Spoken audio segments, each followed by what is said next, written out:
Good morning. It's 10 o'clock. I'm Clifford Chu, and it's time for the Easy News on ICRT. The TAIEX opened up 18 points this morning from Friday's close at 83.65 on turnover of 1.4 billion NT. Health officials say government agencies have now drafted new regulations aimed at better managing production and sale of edible cooking oils. According to the new rules, shops that continue to sell edible oil products manufactured by Changqi Foodstuffs or Flavorful Foods will now face fines of between 30,000 and 3 million NT. Food safety officials say store-by-store inspections will continue until all tainted edible oils have been removed from the store shelves island-wide. The Council of Agriculture says plans to carry out rabies experiments on healthy animals will be discussed at a meeting next year.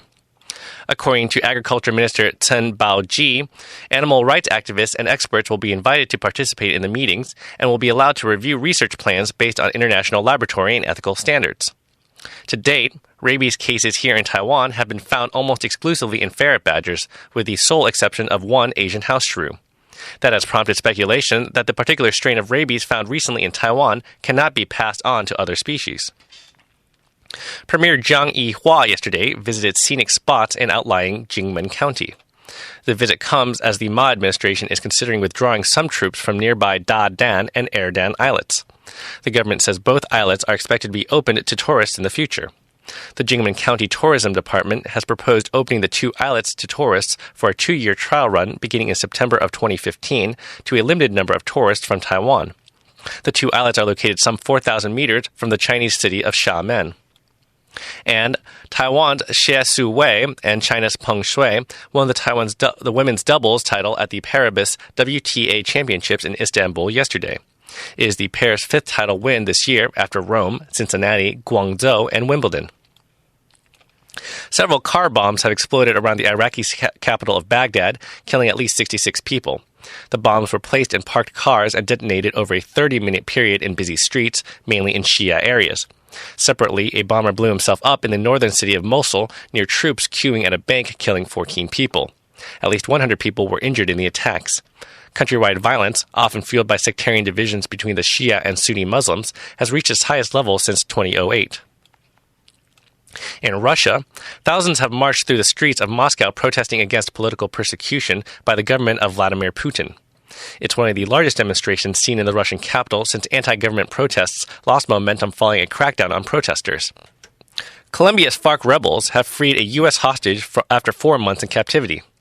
The former Marine, who had once was held in a remote capital jungle area of the south of the country since June, was released to representatives of the International Red Cross.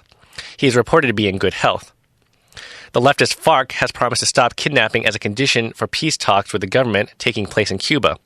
The hostage was seized by the FARC in a region known as a conflict zone while hiking towards Brazil. A Somali journalist died in a hospital after being attacked by gunmen, making him the 7th journalist killed in Somalia this year. The man named Mohammed Mahmoud died in a hospital Saturday night. Mahmoud had undergone surgery after being shot 6 times in the neck, chest, and shoulder.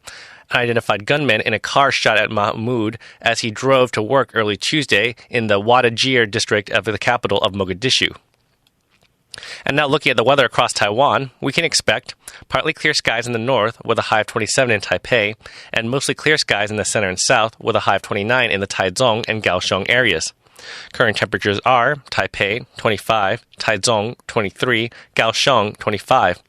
That's it for the Easy News today. Remember, you can download a slower version of the news, as well as a transcript with Chinese explanations on our website, www.icrt.com.tw.